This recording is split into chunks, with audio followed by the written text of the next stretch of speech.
Allez, on passe à la République démocratique du Congo où l'Assemblée nationale a enfin un nouveau président. Aimé Boji Sangara il remplace Vital Kamerhe, contraint à la démission il y a 2 mois.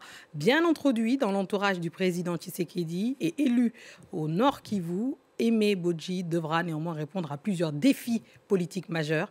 Les précisions de notre correspondante Aurélie Bazara-Kibangoula.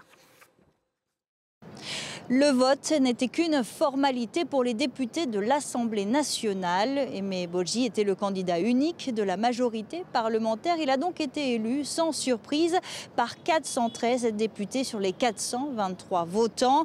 Il remplace au perchoir Vital Kamerhe, son mentor qu'il suit depuis plus de 20 ans et avec lequel il semble avoir pris ses distances pour se rapprocher davantage du président Tshisekedi. Alors Aimé Boji a gravi les échelons de la scène politique jusqu'à devenir ministre du budget pendant un peu plus de 4 ans, puis ministre de l'Industrie.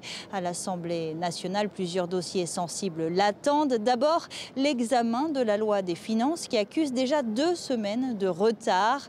Le nouveau président devra aussi orchestrer le travail parlementaire autour de grandes préoccupations des Congolais, comme la restauration de la paix dans l'est du pays et la lutte contre la vie chère.